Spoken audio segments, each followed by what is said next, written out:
आज हम लोग रॉयल्टी में देख रहे हैं अकाउंटिंग ट्रीटमेंट क्या करेंगे, तो थोड़ा अच्छे से देखते हैं अकाउंटिंग ट्रीटमेंट।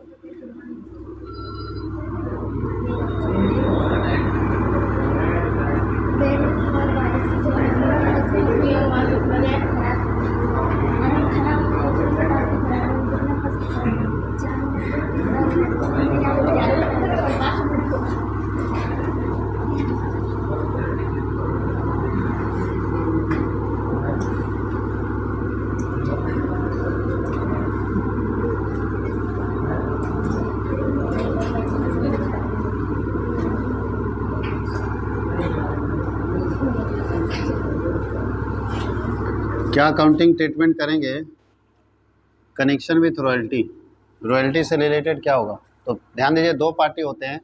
पहला पार्टी होता है in the books of Lesi,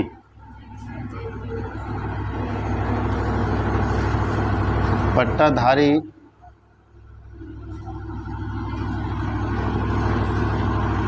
के पुस्तक में, और दूसरा होता है in the books of landlord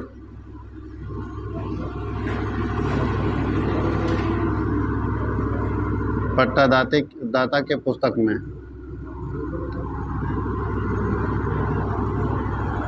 दो पार्टी होता है लेसी और लैंडलॉर्ड। तो सबसे पहले लेसी के बुक में आपको जर्नल बनाना पड़ेगा, जर्नल एंट्री करेंगे और लेजर बनाएंगे। कौन कौन से लेजर्स बनाने पड़ेंगे, तो पहला बनाएंगे लैंडलॉर्ड अकाउंट, सेकंड बनाएंगे क्या रॉयल्टी अकाउंट बोल सकते हैं,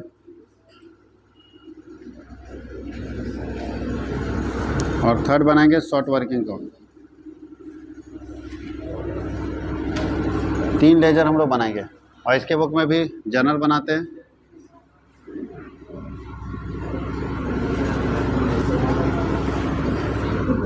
लेजर्स बनाते हैं। पहला लेजर क्या होगा, लेसी अकाउंट। दूसरा क्या होगा,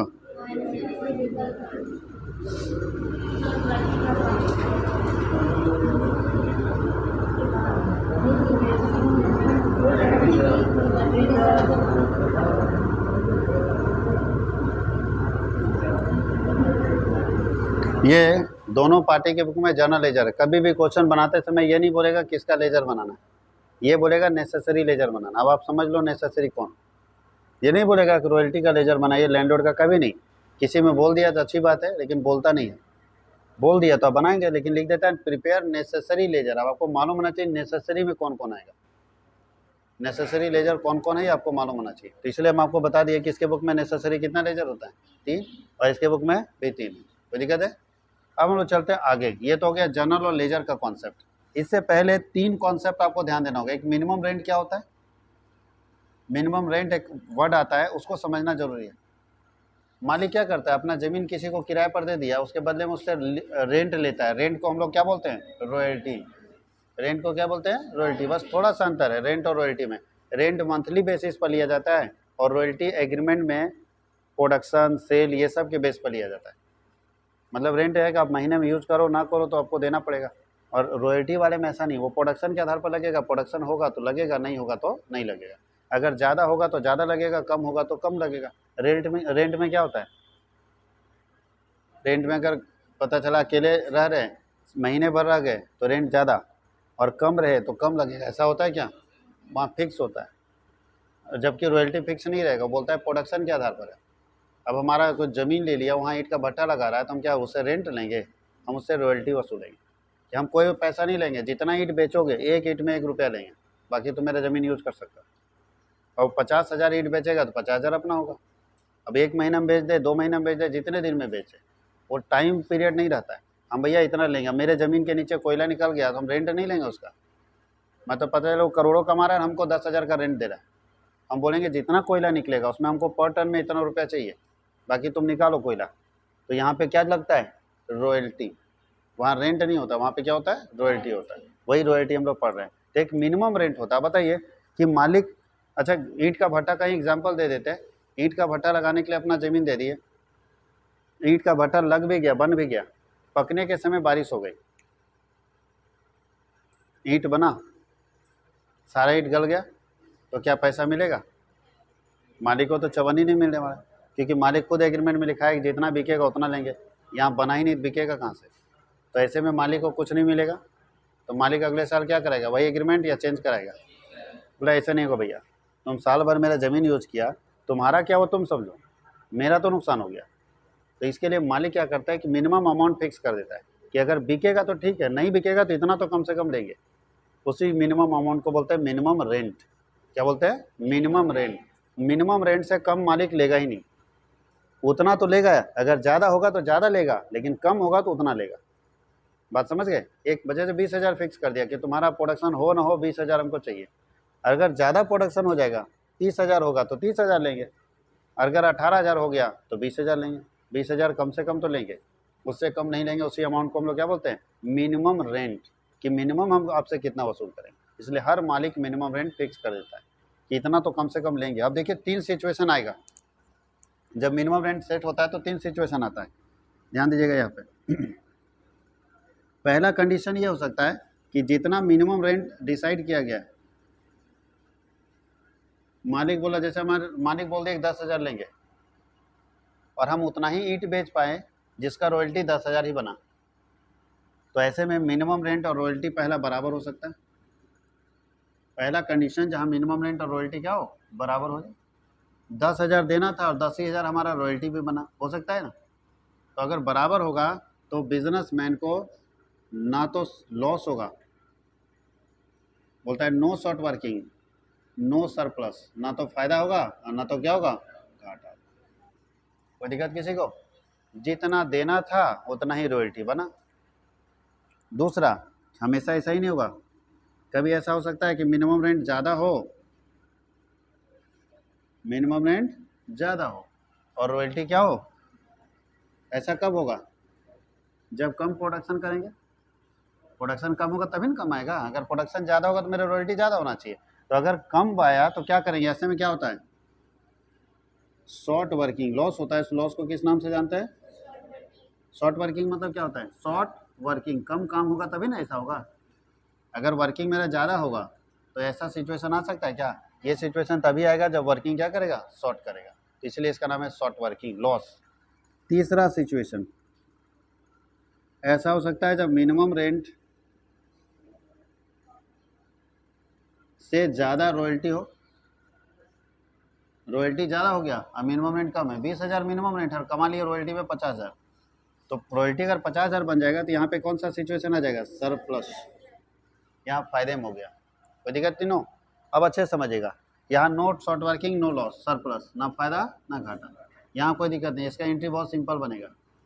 लॉस होगा, लॉस को क्या करते हैं? नॉमिनल अकाउंट का नियम है कि लॉस को डेबिट कर देते हैं, और सरप्लस को क्या करते हैं? क्रेडिट। नॉमिनल अकाउंट का नियम है कि सरप्लस को क्या करना चाहिए? क्रेडिट करना चाहिए। कोई दिक्कत किसी को?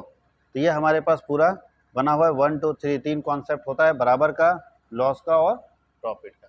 अब तीनों का एक करके हम जर्नल देखेंगे। एक बार का 3 जर्नल बनता है। इसका कितना जर्नल बनता है? 3।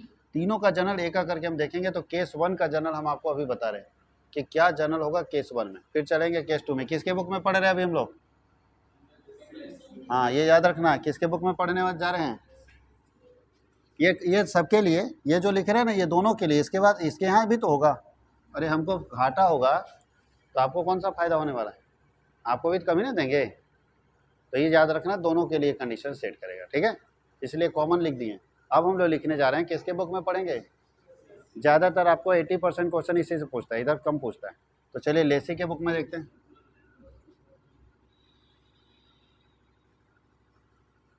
Journal entries in the books of lessee. Lessee कौन होता है? रेंटर जिसको बोलते हैं, पिछले क्लास में बता चुके हैं। लेसी कौन होता है? जो रेंटर होता है वो लेसी कहलाता है, और जो मालिक होता है उसको लैंडलॉर्ड बोलते हैं, ठीक है? अगर हमने किसी से ज़मीन किराए पर ले रखा है तो हम लेसी हो जाएंगे और मेरा मालिक क्या हो जाएगा? लैंडलॉर्ड हो जाएगा। अब बताइए, इसके बुक में 3 केस है ना, तो तीनों केस में क्या क्या एंट्री होगा ये बता रहे हैं। तो केस 1 को शॉर्ट में लिख देते हैं, मिनिमम रेंट रॉयल्टी के बराबर है। याद रहेगा, मिनिमम रेंट को शॉर्ट में क्या लिखते हैं? MR, मिनिमम रेंट किसके बराबर है? अब बताओ, मिनिमम रेंट रॉयल्टी के बराबर होगा तो ना तो फायदा होगा ना घाटा होगा। तो सिंपल एंट्री बनेगा, पहला एंट्री क्या बनेगा? Royalty account debit to landlord, ये ड्यू हो रहा है, royalty account debit to landlord account. Narration क्या होगा? बीइंग रॉयल्टी,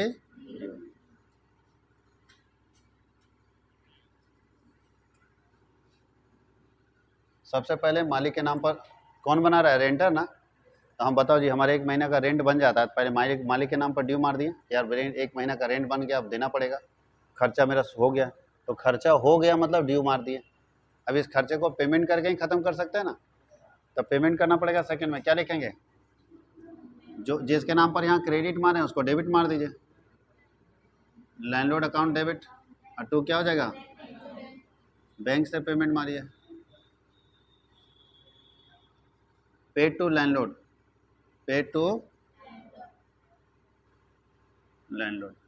कोई दिक्कत है? तीसरा और क्या हो सकता है? ये जो रॉयल्टी है ना, जैसे हम इसको पे कर देते हैं, किसी भी खर्चे को हम पे कर देते हैं तो उस खर्चे को हमको पीएल में डालना पड़ता है साल के लास्ट में। मान लिया रेंट आप पे करते हैं तो रेंट को पीएल में डालना पड़ेगा, तो उसी तरह किसको पेमेंट मार दिए तो पीएल में डालेंगे। तो पीएल में डालेंगे, ध्यान दीजिए ये डेबिट है तो यहाँ पे क्रेडिट हो जाएगा ना, तो यहाँ पे लिखेंगे डेबिट में क्या? Statement of profit and loss. ध्यान दीजिएगा, statement of profit and loss कब हो जाएगा? जब कंपनी का बनेगा। अगर कंपनी का आप ये बना रहे हैं ना, कंपनी लोग इसको लीज पर ली है, कंपनी रॉयल्टी पे करती है तो स्टेटमेंट ऑफ पीएल लिखेगा। और अगर कंपनी नहीं ली, कोई आदमी लिया है तो वहाँ पे सिर्फ पीएल लिखेंगे। क्या लिखेंगे? प्रॉफिट एंड लॉस, क्योंकि सोल ट्रेड में और पार्टनरशिप में profit and loss word use होता है, और कंपनी के केस में क्या यूज होता है? आप लोग अगर पढ़े होंगे तो सोल ट्रेड और पार्टनरशिप में पीएल अकाउंट बनाते हैं और कंपनी में बनाते हैं स्टेटमेंट ऑफ पीएल अकाउंट, इसीलिए वहाँ पे स्टेटमेंट ऑफ पीएल लिखेंगे इन केस ऑफ कंपनी। और अगर एक व्यक्ति लीज पर लिया है तो वहाँ पे स्टेटमेंट नहीं लिखेंगे, वहाँ पे क्या लिखेंगे? Profit and loss.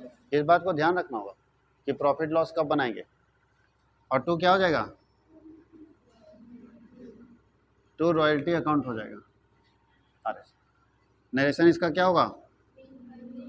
हाँ, being royalty transfer to PL account, royalty transfer to PL account. एक केस को लिखिए, दूसरे केस में हम लोग को कुछ नहीं करना है, इसको लिख लीजिए फिर हम समझाते हैं। दूसरे केस में हमको सिर्फ इसमें चेंज करना, बस ये 3 वही रहेगा। ऐसा नहीं है कि लॉस में रहेंगे तो नहीं देना पड़ेगा पैसा, ये तो देना ही पड़ेगा, पीएल में ट्रांसफर ही होगा, ये भी होगा, बस इसमें थोड़ा सा चेंज हो जाएगा। क्या चेंज हो जाएगा? तो लॉस हो रहा है ना, तो क्या कर देंगे? एक आइटम को इसमें डेबिट कर देंगे बस, और इसमें प्रॉफिट होगा ना तो एक आइटम को क्रेडिट, यानी एक आइटम एक्स्ट्रा इसमें बढ़ेगा इसमें, और इस केस में भी एक आइटम एक्स्ट्रा बढ़ेगा, या तो प्रॉफिट या तो लॉस। कोई दिक्कत किसी को? इसको लिखिए फिर हम लोग आगे देखते हैं।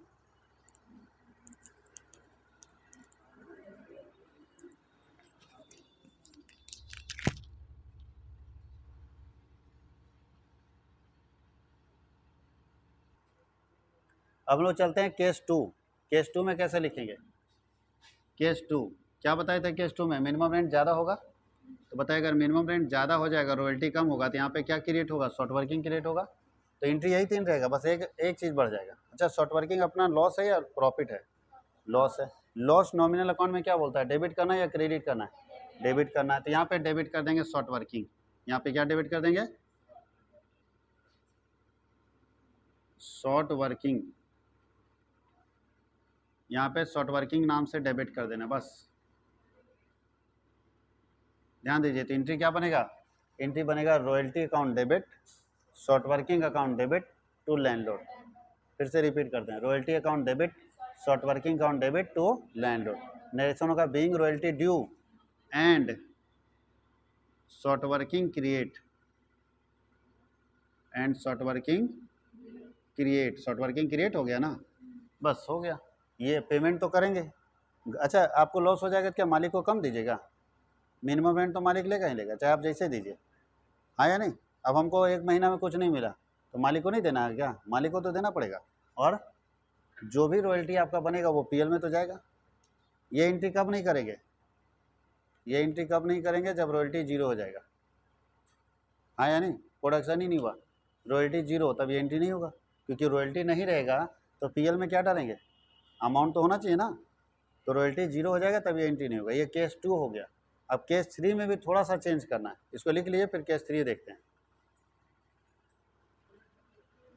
केस 3 में हम लोगों को लॉस होगा, इसी एंट्री में हम केस 3 बता देते हैं। मिनिमम रेंट क्या होगा? कम होगा, रॉयल्टी क्या होगा? ज़्यादा। और जब रॉयल्टी ज़्यादा होता है सरप्लस आ जाता है, तो सरप्लस में होगा पहला entry royalty account debit to landlord being royalty due, ठीक है। दूसरा होगा लैंडलॉर्ड टू बैंक, और यहीं पे टू शॉर्ट वर्किंग हो जाएगा। जब शॉर्ट वर्किंग जब हम लोग सरप्लस में चले जाते हैं, जब हम लोग ज़्यादा कमाने लगते हैं, तो सेकेंड एंट्री में टू शॉर्ट वर्किंग के नाम पर, भले ये सरप्लस है लेकिन नाम किसका यूज हो रहा है? शॉर्ट वर्किंग का। तो फिर से एंट्री याद कीजिएगा, जब भी मिनिमम रेंट कम हो, रॉयल्टी ज़्यादा हो, तो होगा पहला royalty account debit to landlord, दूसरा होगा landlord account debit to bank to short working, और तीसरा ये होगा। अब यहाँ नरेशन में क्या होगा? And short working recouped, short working बस, और कुछ नहीं। रिकूप मतलब मेकअप हो गया। शॉर्ट वर्किंग को मेकअप करते हैं हम लोग सरप्लस से, आगे बताएंगे कि जो शॉर्ट वर्किंग होता है उसको हम सरप्लस अमाउंट से एडजस्ट कर लेते हैं, वही यहाँ पे कर रहे हैं। तो फर्स्ट एंट्री ये, सेकंड ये, थर्ड ये, तीनों केस का एंट्री हम लोग पढ़ लिए लेसी के बुक में। इसको लिखिए।